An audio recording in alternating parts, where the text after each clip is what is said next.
All right, welcome everyone to episode 9 of The Way, a RUDIS Wrestling podcast with your host, Cary, Kolat, myself, Matt Dernlan. Cary, how's everything going? Good, man. Finished conference up this week and finished pretty good. Team wrestled really well and I'm glad conference is over and we're in that, final stretch for the season here and just getting through it, but it went well for us. Yeah, I mean, in your position, I'm guessing you just hope you continue to build momentum. You had a fantastic regular season, winning the conference title, followed that up with the conference championship again, getting 6 qualifiers to the NCAA tournament, and yeah, so it's everything's coming together. It seems. Um, Yeah. Yeah, the focus all week was even today I talked to the guys today and I said the worst thing you could do is all of a sudden start making changes. And so we were back on the mats today. We gave them, we competed on Sunday, gave them Monday off. Tuesday they came in and did like a recovery day, and then today was about 40 minutes of instruction with the warm up included, and then I let them go on their own, and then tomorrow we get back at it hard, and we're not really hyping up the NCAA tournament. You start hyping it up, then people start falling apart at the end, and like I always say, that famous saying, Matt, is, people love to say it when they get beat. Nothing matters till March, but the truth is, it always matters, and that's what yeah, I try to get away from saying. Like, don't change because we're at this tournament. You got here. You're one of the top 32 guys in the country, and today going back to a little bit of things was I said, look, you win the first round. You cut everybody in half, and you're now the top 16 in the country at that moment in time, and that's momentum and that's mental energy for someone. And so that was kind of the discussion today. and everything you just said about staying the course, uh, bringing the same effort, bringing the same attitude, bringing the same mentality. 2 weeks from now or a week from now in Pittsburgh, it's kind of that perfectly ties into this chapter. And for those of you who have been listening along with us so far, we Cary and I have been discussing a switch, how to change how to change things when change is hard, by Dan and Chip Heath. And I think, for me, when I was going through this chapter, it perfectly tied into this time of year, because this time of year is a test of the habits you've built up. And will they stand the test on the biggest stage and the biggest moments with the most pressure? And it's kind of like a test to you, right? What you've been doing with your team. Have you been reinforcing the same things day in and day out over the course of the last 52 weeks? And how are they going to show up, when everything matters? Are the habits you tried to instill, you know, wrestling, nutrition, all that stuff, they come into play? Are they going to be able to stick to it at this time of the year and see it through the finish line? Because to your point, a lot of times, and I think we mentioned this on the last podcast, was there's so many guys, they do the same thing over and over, and then the week before the NCAA tournament or the week before the state tournament, they think it's a great idea to break their habits or to change the things they've done, and it leads to the results that they don't want, right? Yeah. Yeah. Like, don't change your warm up. You don't change your diet, this week. I mean, you literally don't change much. I mean, like, at this point, it's too late to do that. But it's like those things that have gotten you here, they've worked. That's all I always say, they've worked.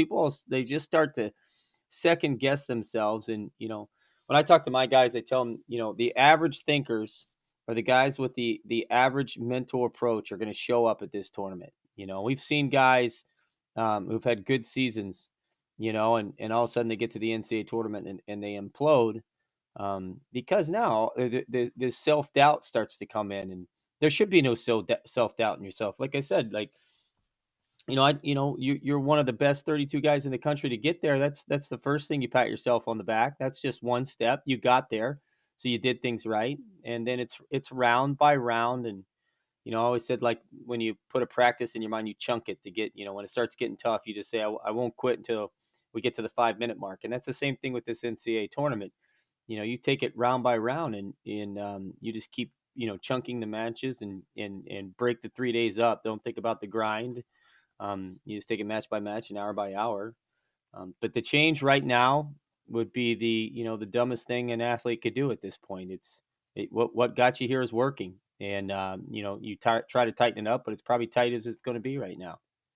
Yeah, and I know we've mentioned this, and there's a lot of replication in this book, which is great. That I think that's what a lot of people overlook is, you know, you have to replicate things over and over. You have to say things over and over. You have to say things the same way but slightly different at different times during the season. And one of the things that goes along with keeping things the same is we're talking about environment there. And that was one of the things in this chapter that Dan and Heath really stressed is once you shape your environment, that kind of sets a lot of habits, right? Just by creating the right environment, creating the right attitude, the right atmosphere is going to do a lot to reinforce who you need to be to be successful. And I think shaping the environment that you want to create next week at the NCAA tournament, it starts right now. You need to start discussing it. It's the environment.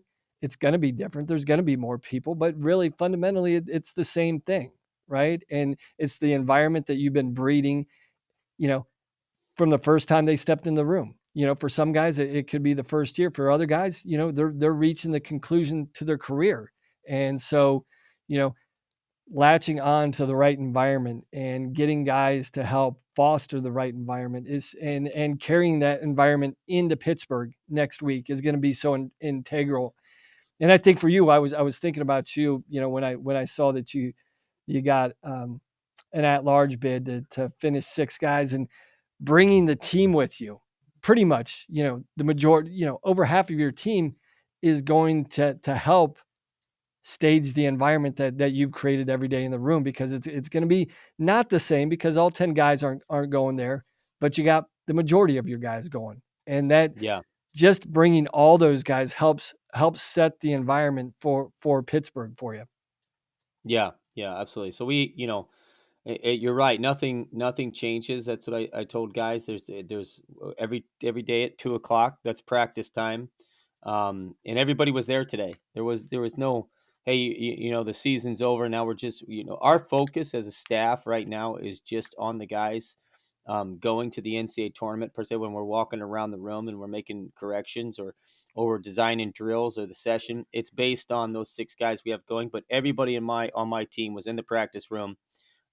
There wasn't a big hype up because this is the end of the year. We're just going to keep doing what we've been doing. And environment is really important. So if I all of a sudden, cut my guys loose and say, well, okay, season's over and our focus is just these guys and we're going to use these guys for practice partners, and I start letting guys go on the sidelines, you're making changes when now is not the time to make a change. And my guys going to nationals are used to coming in the room and seeing 35 other bodies in there. And so we want them to still see 35 bodies, trying to get better, trying to get a little tighter, trying to get the technique sharper, trying to get in a little better shape. That's not something we would change. I used to do that early in my coaching career as an assistant. And then I think I even did it my first year at Campbell, maybe even my second year, and I realized that was a mistake because I would say, okay, I want all my attention from my coaching staff to be on these guys that are going. And when you change the room and it dropped down some, and you felt like you had efficient practice partners for these guys, but those other guys were critical too. Just for the other guy, the guy going to the nationals, still saw everybody was working.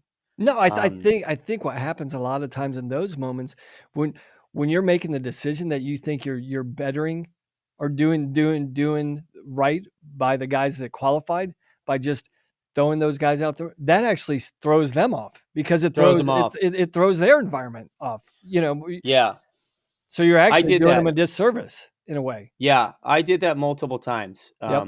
Like I said, that was a mistake that I had made early on, and so everybody was there today.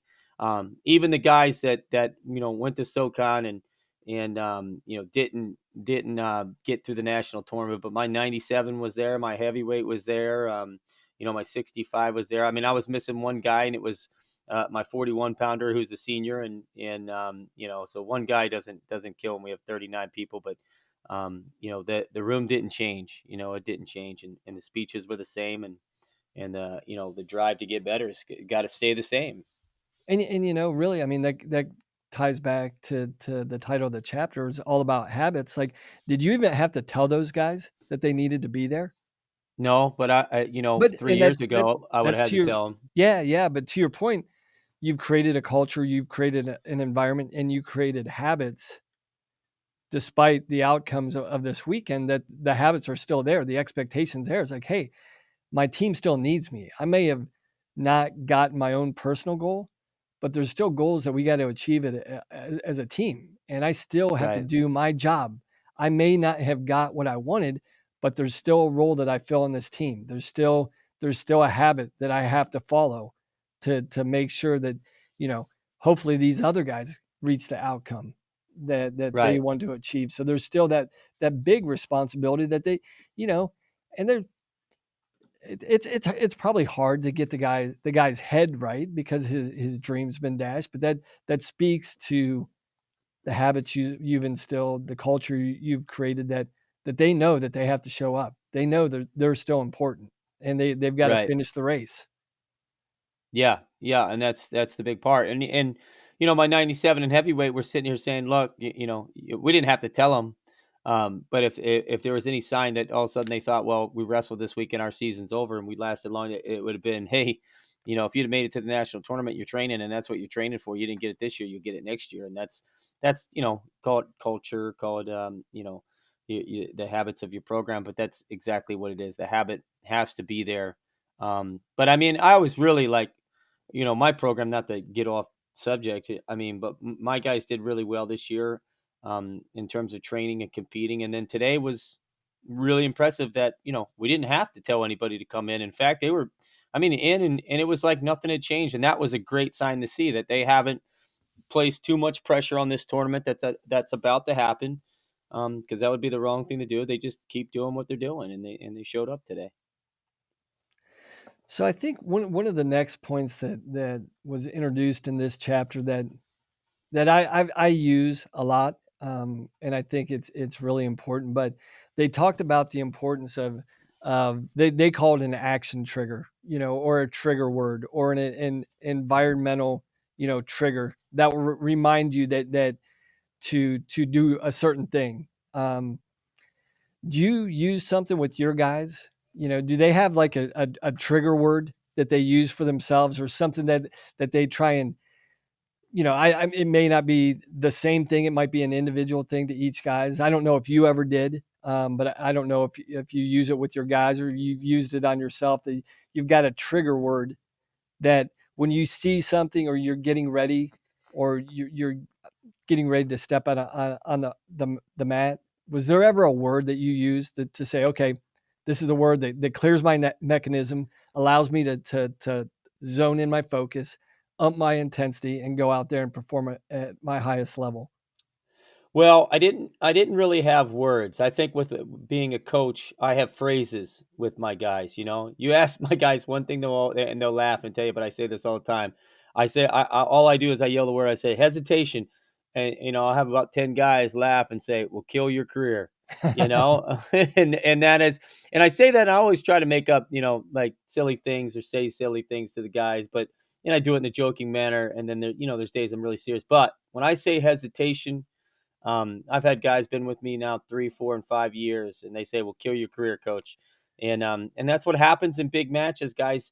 You see the one guy who doesn't hesitate, and the guy who does, and gets in on a leg, and you don't hesitate when you're finishing a single. You shoot to the finish. You don't shoot to the leg, and that's that hesitation where it's like, "Oh, I got the leg. Now you got to go to work on finishing it." Well, you got to remove that hesitation, and for my program in general, just in culture, I say, I tell them, "What do we do?" And they say we go to class, we make A's, and we win matches. That's just something we say over and over all the time. And I think I started that one when I first took over Campbell. We had academic issues. That was the major reason that program was in jeopardy. So instilling that, what do we do is we go to class, we make A's, and we win matches. I mean, that was just a phrase that we instill, and to this day I still use it. But for me as a competitor, um, I didn't have words. I mean, I might, I had a lot of self talk in my head, but for me, it was about right before I stepped on the mat. There was things that I did. Everybody's got different things. Jason Nolf likes to, lay the bands down on the mat when he's done. I'm sure he's got things he does before he comes on the mat. And for me, it was I had to pull my singlet straps, and then right when I stepped on the mat, I had to stomp my feet. And that's what I did. That was like, okay, it's time to go. And I think if there was any nerves at that point, because to just sit here and say I didn't really get nervous. I always tell people there's only clearly one time in my life that I absolutely wasn't nervous and I knew I was going to win. And they were big matches in high pressure situations, but all the other times there was always butterflies and there were always nerves. But when I pulled my singlet and stomped my feet, that was my trigger to say, okay, enough being nervous. Now you're about to get into the fight here and let's go. And I Um, think that's an important thing that, it doesn't have to be. It can be a nonverbal thing, like you said, but there's yeah, there's usually typically when you look at the best guys, they have their own they've created their own habits. They've created yeah, their own rituals that works for them. And I I like to see that now when I'm watching wrestling to observe those things. Like I wonder what his trigger point is, and I look at him and, he does whatever it is, knees to chest, slapping their legs, pulling on your singlet, uh, wiping off your shoes or whatever. Typically, when you see those things, that's when the guys are like, okay, it's go time, and yeah, I think those are important things. I mean, people call them superstitions, but I think if you look into psychology, a lot of things would on the outside looking in, you may call them superstitions, but they're all what they are in essence. They're repeatable behaviors that yeah, get you that create a pattern to create a gateway for you to compete at your highest level. And so, yeah, call them superstitions. Those are good things in my book because now, don't get me wrong, I've seen guys go to the nth degree and kind of get over the top with their superstitions, and I don't recommend that. But I think doing this, you mentioned it at the beginning of the podcast, replicating behavior over and over and over again. It should be the same thing when like for you, when you stepped on the NCAA stage, you were pulling the singlet straps. You were doing the same thing that you did against, a dual meet against Gardner Webb, right? right. Yeah, everything has to be the same, and every athlete has his way of doing things. And I think when I talked about those phrases earlier, I think the section of the book when it talks about being on autopilot, and that part's really good. That word is really good. Is getting your program or your athlete on autopilot, not to the point where he can't think, because the bad thing about autopilot is when things go wrong, can the person make adjustments? But for the most part, you're 90% safe when you've got 20, 30, 40 guys on autopilot. When you walk in the room, they know what to expect. When you say a certain word, they're going to repeat it like they're in Sunday church. You know what I mean? Like those are all good signs that people are starting to understand and they're hearing it. And it doesn't always matter how serious it is or how ridiculous it is. It's important that it's sticking in their brain Well, it's and what you it's they what you operate. yeah, I mean, I'm sorry to jump over you there, but, No, it's fine. it's what you said about hesitation, right? Your guys Yeah. laugh about it now, but it's ingrained in their brain. They can Yes. laugh about it. You say hesitation, they're like, "Yeah, I know what coach means," but they laugh at it, but it's a real thing because they don't even have to think, It's Yeah. it's like doing catechism. It's rote memory, it's instilled, it's ingrained, and, that's a great thing. Yeah. Yeah. It's like you get back to autopilot, right? And this might be a little bit of off topic here. Um, but it's like winning, right? Winning is contagious. And we know that. I'll go back to my days when I was at Lock Haven. It was 2,900 students then, and we were the kings of the EWL. And we weren't winning the Big Ten. We weren't we weren't winning the Big 12. And back when I wrestled, the ACC wasn't any good. Now it's a tremendous conference. But when you're on a winning team, we went into nationals and we placed, I don't know, 10th, my junior year maybe, and then we were fifth my senior year, and we weren't many points out of placing third with a school that size. And, I don't know if all those guys, if had they been in the Big Ten, would have performed at the NCAA tournament, had they not been in the EWL, because the EWL was had some decent guys, it had some strength. Penn State was in it for a long time, and then they moved out of it. But so you had some up and down battles. You had some guys you had to really fight with that could help prep you for the bigger matches, and then you had some really easy guys. And I think the mindset of our guys and the talent we had was, if we'd have been in the Big Ten, I think so many of those guys would have been beat up, and as a team, we wouldn't have performed as well.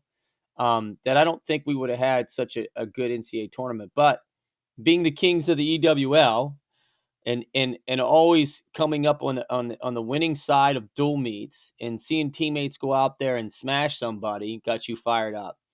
And that winning mindset was an autopilot thing, because I can remember being on that team, and when somebody got hurt and we had to put the backup in, you had 9 other guys saying, "Hey, we win matches, man. You better win." You had 9 guys, saying that. And I remember guys being so scared that they won. And, and that was like, that's an autopilot thing. And that's always tell people, look, when you're looking at programs, you want to see, like I said, you can call it culture, whatever it is. You want to see, is it winning? Is that winning contagious? Is it getting, and are they picking up more momentum? And it's hard, even when a guy is less skilled than somebody. That's how you see guys rise above their seeds. When their teammates are going out, and that autopilot style of wrestling, and that hard warm up, and everything's in sync, it's gonna help that guy wrestle out of his seeding, where he comes in seeded 12th, and all of a sudden he finishes third in the tournament. And those are the kind of things too, in terms of trigger words, but habits, and winning is a habit. It becomes a habit, and losing becomes a habit. There's no doubt about that, without a doubt. And you see it from all these successful programs. And I hear people all the time when you see a coach take over what people say is a big time program with a lot of expectations, and they just think you snap your finger and your program becomes an autopilot program, like we were talking about. That doesn't happen overnight. Like No. these programs that replicate their success over and over, they're culturally established. So when one guy graduates and the next guy steps in, he may not be ready for it, but he believes he is, right? Because Yeah. he's been listening to the right things. He's been seeing guys win. And, you almost think, yeah, I should win too. Like I know for me, with my 2 older brothers, both won two state titles. And so me coming into high school, I just, part of me was like just dumb enough to believe, like, well, that's what I should do too. I've seen these guys do it. You know, I've seen the work they do. I've been around it. I'm doing the same type of work, and therefore I should win too. And so Yeah. it's that autopilot belief that, because you've seen that success from those around you. And I know last year, after the NCAA finals, when Bo Nickel said that's what we do. I mean, people he caught a lot of flack for that, right? But Right. there was total belief in that statement. He's like, that's what we do, right? Yeah. That's what we do. Well, I'll share this story with you, and I don't, I can share it now because we're different. And this happened before I got there. I've met a lot of alumni who've come through Campbell, and a lot of them who didn't make it through Campbell, and I laugh when they tell me these stories, right? And I mean, in Campbell wasn't, by any means in national news years ago, and so I laugh at some of these stories. But there was a guy, and I don't know if it could have been Eric Montoya, because Montoya, who went to Nebraska, was I think Montoya was a couple time All-American. I believe But so. he started at Campbell. He was recruited to Campbell. He lasted 1 year. I believe he won the SoCons as a freshman, and then he transferred out after that. But I think it might have been him. Could have been somebody else. Anyway, they beat some kid from Okie State. Now Montoya was good. But it didn't matter. It was a Campbell singlet. You never even heard of Campbell. And they said that when he walked up the corner, John Smith said to his guy, "You just got beat by some guy from Campbell." Like, so, it's like, so when, when Bo Nichols says that, it's, yeah, Penn State has it going on right now. And that means something. And so I always sit, my staff and I, this is what we talk about, is getting to the point where our program, when you put on our singlet, it is expected that you win. And there are certain programs that, someday we're sitting there saying, "Hey, you just lost to that guy from so and so." Like, you know what I mean? And so when it's, you got a singlet from, Iowa or Okie State or Penn State, they've been established for a long time. They've had success. When they put it on, they expect it and the fans expect it. And again, that is a habit, and like I said, winning is a habit and losing can be the most dangerous habit and it can become one. And that's where it's at. I always tell you, where would you rather go? Would you rather go to a big school that's at the bottom, or would you rather go to a mid-major that's, at the top? And I'll tell you all the time, being on a team that's having success, and I don't care what conference it is or what level, it's contagious and it makes better wrestling, and it makes better motivation for the room. And once that's rolling, it's hard to stop. It don't matter what size your program is. It really is. I mean, one of the things that I always preach to the guys every day in the room is like, I would just say, hey, build your reputation today. Build your reputation because, like it or not, you're going to be known for something, right? Everybody's known for something on your team, right? Whether Yeah, it's the hardest working guy, or I don't want to draw with that guy. He's insane, or the way he competes, or the way he gets after it. I mean, you're going to build your reputation. And it's like it starts in the room. It starts with the habits you create every day, but then you carry that reputation, those habits into a match. Build your reputation in a match. So they may not know, like, when I was in New York, not many people knew that school or the name of the school, but it's like, you know what? They'll remember who you are, how you compete, how you fought. They may not know who Binghamton is, but they will remember if you go out there and try and build your reputation every day. And, as coaches, you try and talk about, hey, we don't wrestle the singlet, we don't wrestle a name, we don't wrestle a ranking or an accomplishment. But you know what? When you see certain singlets, there's a reason why there's an impression in your head, why it's embedded in your head, because they've established for such a long period of time how they compete and what the expectation is when you step out on the mat against that color singlet. That's yeah, what you want. And, a big part of that, like you said, is building a winning culture, like teaching your guys how to win. I mean, that's such a huge thing. And you're getting to that point where I think you would say when guys get into your lineup, they're expected to win, right? And yeah. that's a byproduct of the 5 years of work that you've been grinding for, and now some of those payoffs are starting to come. Yeah, yeah, and you always tell me, you get to the point where you're expected to win, and that's not a bad thing. There if there's, look, if you want to be soft about everything, then people are like, well, don't put all those expect. Look, you're in athletics, and athletics is either, our job is so measurable. That's why I always tell people, if you don't think you can handle the job of being a coach, because being a coach is completely measurable. They know each week whether you succeeded or you didn't, and you got to be able to live with that. And if you can't handle that pressure and you're always worried about your job, then get into a new job, because every weekend we're measured by our fan base, and the athlete is too. And that you have to, like, want that kind of, and it's not really pressure. You gotta want to be in that kind of environment where there's so much on the line each week, right? And that's the same, like, with your team. Like, for us this weekend, look, we were, we it was us and App, and UTC was in there, and UTC had the ability to really rain on our parade if they wanted to, if we let them. It was really us and App State really battling to see who could win this conference. And by the end of this event, I think every fan in the arena was against my guys. And what we did was we turned around and we fed off of it and said, look, when you go out there, they're going to be rooting against you. And let's just keep raining on the parade for them, and we got them to band together. And then they started to feed off each other, and it became contagious, and you're back to habits. And once one guy won, it was hard to stop the next guy that came out there.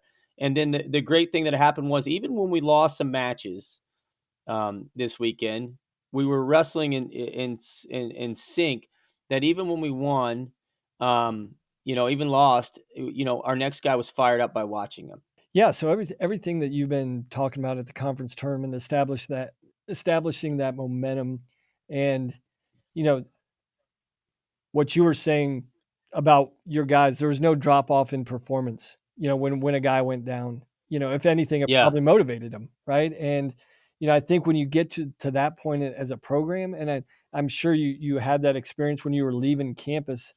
This is probably one of the first times. Well, maybe not one of the first times, but leaving campus, I'm sure the entire athletic department expected you to come away with the conference title, right? No, They, no, they didn't. everybody, no, no, no, because it was a tight race this year, like based on matchups. You know, it gets to it when you're coaching. You got matchups, and UTC beat us this year, and I think my guys let off the gas there. They really wanted to beat App State this year. We hadn't beat them, and they got keyed up, and then there were some other things that I think I screwed up in terms of like going back to autopilot and checklist but I think they backed off the gas at UTC. UTC was a good team, especially when we looked at the matchups where they were strong and we were strong.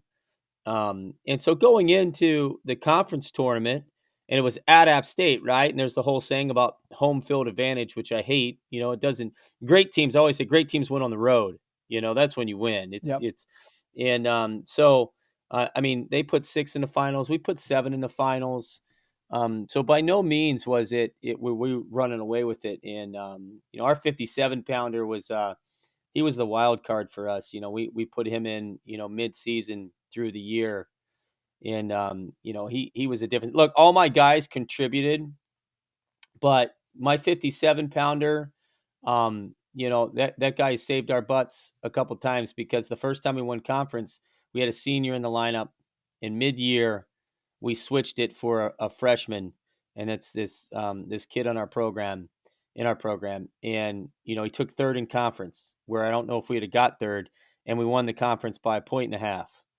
And everybody contributes, but we can't say that making that switch wasn't the difference either. And pulling a guy out when he's a senior, and he's beat the guy in wrestle offs, but this kid would always perform. He had good competition habits. Right. Like, the thing about this guy is his wrestling in the room is the same as his wrestling on the mat. So we always know what we're going to get. He's that guy, like, when you go out there, you're like, you know what to get. And as a coach, in a sense, you're on autopilot, because you know what you're going to get from this guy when he steps on the mat. Very few times does he just have meltdowns, and where you could have a really good guy and all of a sudden he melts down. You never expected it, right? Right. And then those meltdowns happen, maybe once every 8 matches, and then you get to this point where you're waiting for the meltdown. But this guy's always the same.